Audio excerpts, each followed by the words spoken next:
Welcome to students my YouTube channel creative spontaneously mind. तो students, आज के इस वीडियो में हम लोग जो है प्रकाश का परावर्तन क्लास 10th का ऑब्जेक्टिव पढ़ने जा रहे हैं। तो आज हम लोग लगभग 40 ऑब्जेक्टिव जो है करने जा रहे हैं प्रकाश का परावर्तन से रिलेटेड। इससे बाहर कभी क्वेश्चन आगे नहीं आएगा, आप लोग रिविज़न कर लें। तो जिसमें पहला ऑब्जेक्टिव है हमारा, निम्नलिखित में से कौन सा कथन सत्य नहीं है। प्रकाश ऊर्जा का एक रूप है। समतल दर्पण प्रकाश का एक अच्छा अवशोषक है।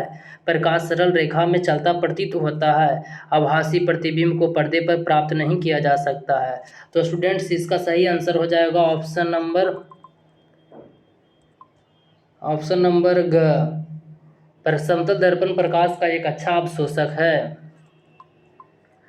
दूसरा क्वेश्चन है, ऐसे पदार्थ जिनसे होकर आपतित प्रकाश का एक छोटा सा भाग ही पार कर पाता कहे जाते हैं। पारदर्शी, अपारदर्शी, पारभासी, बटर पेपर। तो स्टूडेंट्स, इसका सही आंसर हो जाएगा ऑप्शन नंबर ग, पारभासी पदार्थ। अगला क्वेश्चन है तीसरा, आपतन कोण होता है। आपतित किरण और दर्पण की सतह के बीच का कोण। परावर्तित किरण और दर्पण के सतह के बीच का कोण। आपतित किरण और आपतन बिंदु पर खींचे गए अभिलंब के बीच का कोण। परावर्तित किरण और आपतन बिंदु पर खींचे गए अभिलंब के बीच का कोण। तो स्टूडेंट्स, इसका सही आंसर हो जाएगा ऑप्शन नंबर ग, आपतित किरण और आपतन बिंदु पर खींचे गए अभिलंब के बीच का कोण। ऑप्शन नंबर ग हमारा सही हो जाएगा। अगला है चौथा, एक प्रकाश किरण एक समतल दर्पण पर लंबवत आपतित होती है। परावर्तन कोण कहलाता है। 0 डिग्री, 45 डिग्री, 90 डिग्री, 135 डिग्री। तो हमारा सही आंसर हो जाएगा ऑप्शन नंबर 1, 0 डिग्री। पांचवा है, दो समांतर समतल दर्पणों के बीच रखी गई वस्तु के सिद्धांततः कितने प्रतिबिंब बन सकते हैं। यहाँ प्रतिबिंब हो गया, बिंग लिखा गया है। तो इसका सही आंसर हो जाएगा अनंत। ऑप्शन में नहीं दिया गया है, अनंत इसका सही आंसर होगा। अच्छा, नीचे आल है तो नीचे इसका आंसर हो जाएगा अनंत। पांचवा का अनंत आंसर होगा। छठा है, प्रकाश की एक किरण एक समतल दर्पण पर लंबवत आपतित होती है। दर्पण द्वारा किरण के पथ में उत्पन्न विचलन कोण का मान होगा 0 डिग्री, 90 डिग्री, 180 डिग्री, इनमें से कोई नहीं। तो हमारा आंसर हो जाएगा 180 डिग्री। ये सब गलत हो गया। ये ख होगा, ये ग होगा, ये घ। तो हमारा आंसर हो जाएगा ख, 180 डिग्री। अगला सातवां है, यदि आप एक अस्थिर समतल दर्पण की ओर 4 मीटर प्रति सेकंड की चाल से चल रहे हैं तो आपका प्रतिबिंब आपकी ओर किस चाल से आएगा। तो 8 मीटर पर सेकंड के चाल से। हमारा सही आंसर हो जाएगा ऑप्शन नंबर ख, 8 मीटर प्रति सेकंड के चाल से। अगला आठवां है, किस समतल दर्पण की फोकस दूरी का मान होता है। इसका आंसर हो जाएगा अनंत। अगला नौवां है, गोलीय दर्पण के ध्रुव से वक्रता केंद्र की दूरी को कहते हैं। फोकस दूरी, वक्रता की त्रिज्या, वक्रता का व्यास, इनमें से कोई नहीं। तो हमारा सही आंसर हो जाएगा वक्रता की त्रिज्या। अगला 10वां है, एक गोलीय दर्पण की फोकस दूरी 12.5 सेंटीमीटर है, उसकी वक्रता त्रिज्या क्या होगी। तो इसका सही आंसर हो जाएगा 25.0 सेंटीमीटर, ग, 25.0 सेंटीमीटर। अगला 11वां है, यदि किसी अवतल दर्पण के ध्रुव से उसके फोकस की दूरी 25 सेंटीमीटर हो तो फोकस से वक्रता केंद्र की दूरी होगी 25 सेंटीमीटर। इसका आंसर ख हो जाएगा। अगला है, निम्नलिखित में से कौन सा कथन सत्य है। गोलीय दर्पण के मध्य बिंदु को वक्रता केंद्र कहते हैं। वास्तविक प्रतिबिंब वस्तु की अपेक्षा हमेशा सीधा होता है। गोलीय दर्पण की वक्रता त्रिज्या और उसकी फोकस दूरी f की आधी होती है। आवर्धन का ऋणात्मक मान बताता है कि प्रतिबिंब वास्तविक है। तो 12 का हमारा सही आंसर हो जाएगा ऑप्शन नंबर घ, ये सही हो जाएगा। 13वां, निम्नलिखित में से कौन सा कथन असत्य है? जब कोई किरण गोलीय दर्पण के फोकस की दिशा में आपतित होती है तब वह परावर्तन के बाद दर्पण के मुख्य अक्ष के समांतर निकलती है। जो किरण गोलीय दर्पण के वक्रता केंद्र की दिशा में दर्पण पर पड़ती है वह परावर्तन के बाद उसी पथ में लौट जाती है। अवतल दर्पण द्वारा वस्तु के फोकस वास्तविक प्रतिबिंब बनता है। उत्तल दर्पण द्वारा वस्तु का केवल आभासी प्रतिबिंब बनता है। तो 13 का हमारा सही आंसर हो जाएगा ऑप्शन नंबर ग। अवतल दर्पण द्वारा वस्तु का केवल वास्तविक प्रतिबिंब बनता है। किसी गोलीय दर्पण पर जब आपतित किरण उसके वक्रता केंद्र से गुजरती है तब परावर्तित किरण पूर्व पथ पर लौट जाती है। तो हमारा आंसर हो जाएगा ग। 15वां, निम्नलिखित में से कौन सा कथन गलत है? वास्तविक प्रतिबिंब वस्तु की अपेक्षा हमेशा उल्टा बनता है। आभासी प्रतिबिंब को पर्दे पर प्राप्त किया जा सकता है। वास्तविक प्रतिबिंब को पर्दे पर प्राप्त किया जा सकता है। आभासी प्रतिबिंब वस्तु की अपेक्षा हमेशा सीधा बनता है। हमारा क्वेश्चन क्या था? कौन सा कथन गलत है? तो सब सही है, ख में गलत है। आभासी प्रतिबिंब को पर्दे पर प्राप्त किया जा सकता है। 16वां, निम्नलिखित में से किस दर्पण द्वारा किसी वस्तु की आभासी प्रतिबिंब मिल सकता है? आभासी प्रतिबिंब जो है मिल सकता है समतल दर्पण द्वारा, अवतल दर्पण द्वारा, उत्तल दर्पण द्वारा। इनमें से तीनों दर्पणों द्वारा। हाँ, तीनों दर्पण इसमें हो जाएगा, तीनों दर्पण यानी घ आंसर हो जाएगा इनमें तीनों दर्पण द्वारा। 16 के घ आंसर। 17, निम्नलिखित में से किस दर्पण द्वारा किसी वस्तु का वास्तविक प्रतिबिंब प्राप्त किया जा सकता है? समतल दर्पण द्वारा, अवतल दर्पण द्वारा, उत्तल दर्पण द्वारा। इनमें तीनों दर्पणों द्वारा। तो इसका आंसर हो जाएगा अवतल दर्पण द्वारा, ख। 17 के ख। 18, वस्तु से छोटा आभासी प्रतिबिंब इनमें से किस दर्पण से प्राप्त होता है? वस्तु से छोटा और आभासी प्रतिबिंब, वस्तु से छोटा और आभासी प्रतिबिंब उत्तल दर्पण से बनता है। उत्तल दर्पण से बनता है। तो हमारा सही आंसर हो जाएगा घ। 10वां, कहाँ 19वां क्वेश्चन है, कहाँ पर स्थित होने से वस्तु का वास्तविक प्रतिबिंब अवतल दर्पण के वक्रता केंद्र पर बनता है? दर्पण के बिल्कुल पास, वक्रता केंद्र पर, फोकस पर, अनंत पर। तो हमारा सही आंसर हो जाएगा वक्रता केंद्र पर। वक्रता केंद्र पर, ख हमारा सही आंसर हो जाएगा। अभी आगे और ऑब्जेक्टिव है, अब एकदम लगल रहे हैं अंत तक। वस्तु से बड़ा आभासी प्रतिबिंब किस दर्पण से प्राप्त होता है? अवतल दर्पण से, उत्तल दर्पण से, समतल दर्पण से। इनमें किसी दर्पण से नहीं। वस्तु से बड़ा आभासी प्रतिबिंब किस दर्पण से प्राप्त होता है? तो अवतल दर्पण से प्राप्त होता है। इसका सही आंसर क हो जाएगा। अगला है, अवतल दर्पण द्वारा किसी वस्तु का बन सकता है। अवतल दर्पण द्वारा किसी वस्तु का बन सकता है केवल आभासी प्रतिबिंब, केवल वास्तविक प्रतिबिंब। इनमें जो है क ख दोनों में से कोई नहीं। अवतल दर्पण द्वारा किसी वस्तु का बन सकता है, ये दोनों हो जाएगा, दोनों। केवल आभासी प्रतिबिंब और केवल वास्तविक प्रतिबिंब। ऑप्शन नंबर ग हमारा सही हो जाएगा।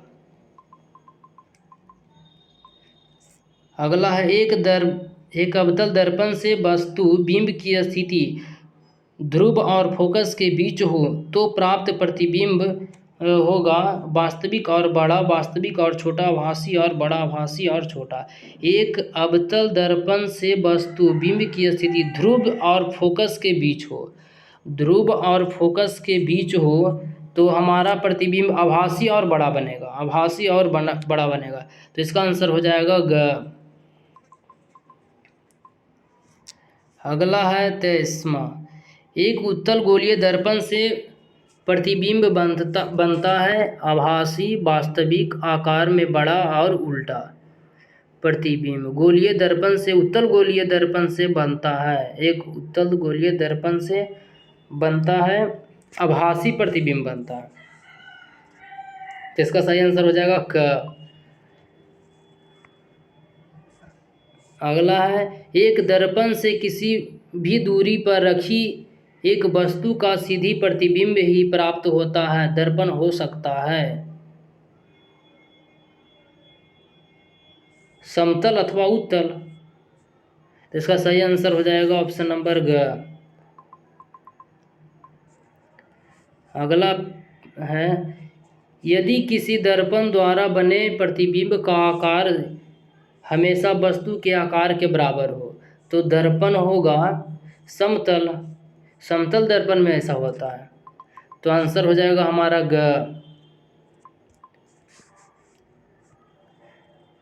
26वां है अवतल दर्पण से बनने वाला वास्तविक प्रतिबिंब तब बड़े आकार का होता है जब वस्तु दर्पण के वक्रता केंद्र और फोकस के बीच होती है, वक्रता केंद्र और फोकस के बीच होती है। तो इसका आंसर हो जाएगा ऑप्शन नंबर ख।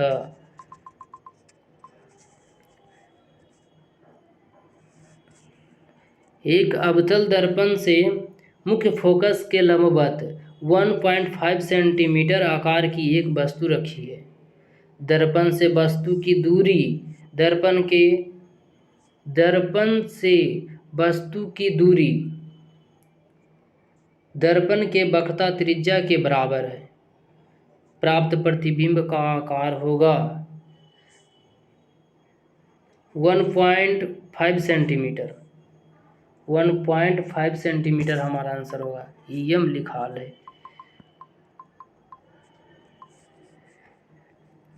28 अगला है एक वास्तविक वस्तु का उत्तल दर्पण द्वारा बने प्रतिबिंब के लिए निम्नलिखित में से कौन सा कथन असत्य है। प्रतिबिंब सीधा बनता है, प्रतिबिंब वास्तविक बनता है, प्रतिबिंब वस्तु के अपेक्षा आकार में छोटा बनता है, प्रतिबिंब दर्पण के ध्रुव और फोकस के बीच बनता है। क्वेश्चन क्या था, एक वास्तविक यानी वस्तु का उत्तल दर्पण द्वारा बने प्रतिबिंब के लिए निम्नलिखित में से कौन सा कथन असत्य है। तो क सही है, प्रतिबिंब सीधा बनता है। ख इसका गलत हो जाएगा, प्रतिबिंब वास्तविक बनता है, इसका ख आंसर हो जाएगा। अगला है यदि सूर्य प्रकाश से किसी अवतल दर्पण के प्रधान अक्ष के समांतर दर्पण पर आपतित हो रहा है और प्रतिबिंब दर्पण के ध्रुव से 30 सेंटीमीटर की दूरी पर बन रहा है तो दर्पण की वक्रता त्रिज्या होगी 30 सेंटीमीटर, 40 सेंटीमीटर, 60 सेंटीमीटर, 15 सेंटीमीटर। तो इसका सही आंसर हो जाएगा 60 सेंटीमीटर ग, 60 सेंटीमीटर। अगला क्वेश्चन है 20 सेंटीमीटर फोकस दूरी के एक अवतल दर्पण में किसी वस्तु के उसके वास्तविक प्रतिबिंब से न्यूनतम दूरी होगी 20 सेंटीमीटर, 40 सेंटीमीटर, 80 सेंटीमीटर, 0। तो इसका सही आंसर हो जाएगा 0, इसका सही आंसर होगा 0। तो इसका सही आंसर हो जाएगा 0। एक अवतल दर्पण से ध्रुव से 30 सेंटीमीटर की दूरी पर रखी गई वस्तु का वास्तविक प्रतिबिंब दर्पण के ध्रुव से 60 सेंटीमीटर पर बनता है, उस अवतल दर्पण का वक्रता त्रिज्या होगा, वक्रता त्रिज्या का मान होगा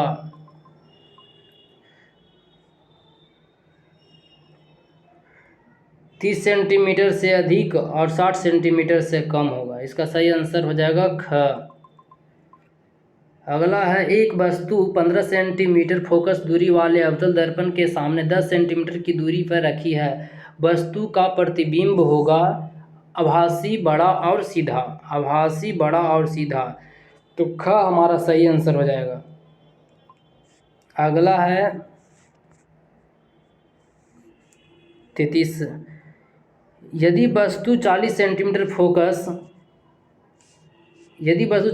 फोकस दूरी के उत्तल दर्पण से 40 सेंटीमीटर दूर स्थित हो तो उसके और उसके प्रतिबिंब के बीच की दूरी होगा अनंत। घ में अनंत दिया होगा ऑप्शन, अनंत इसका सही आंसर होगा। हाँ, इसका आंसर हो जाएगा अनंत। अगला है, निर्देशांक चिन्ह परिपाटी में सभी दूरियां मापी जाती है फोकस से, वक्रता केंद्र से, ध्रुव से। अगला, इनमें से नहीं, इनमें किसी से नहीं, तो हो जाएगा इसका ध्रुव से। निर्देशांक चिन्ह परिपाटी जो है सभी दूरियां मापी जाती है ध्रुव से। निर्देशांक चिन्ह परिपाटी के अनुसार दर्पण सूत्र है। निर्देशांक चिन्ह परिपाटी के अनुसार दर्पण सूत्र है 1/f बराबर 1/v प्लस 1/u। 1/f बराबर 1/v प्लस 1/u। ग इसका सही आंसर हो जाएगा। 36 है, निर्देशांक चिन्ह परिपाटी के अनुसार गोलीय दर्पण के आवर्धन मैग्नीफिकेशन का सूत्र है m बराबर -v/u। m बराबर -v/u, इसका आंसर हो जाएगा। अगला है, किस समतल दर्पण द्वारा आवर्धन होता है -1 +0 0, तो इसका आंसर हो जाएगा +1 ख। अगला है, एक वस्तु बिंब को 20 सेंटीमीटर वक्रता त्रिज्या के उत्तल दर्पण के सामने 40 सेंटीमीटर पर रखा जाता है। प्रतिबिंब जो है आभासी तथा दर्पण के पीछे 8 सेंटीमीटर पर बनेगा। आभासी तथा दर्पण के पीछे, दर्पण के सामने नहीं, दर्पण के सामने नहीं, दर्पण के पीछे 8 सेंटीमीटर पर बनेगा। इसका सही आंसर हो जाएगा घ। अगला है, एक वस्तु और एक अवतल दर्पण द्वारा बने वास्तविक प्रतिबिंब से दर्पण के फोकस से दूरियां क्रमशः 25 सेंटीमीटर 16 सेंटीमीटर, तो दर्पण की फोकस दूरी होगा 20 सेंटीमीटर। तो स्टूडेंट्स, आज के इस वीडियो में इतना ही। अब अगला चैप्टर को वीडियो डाला जाएगा।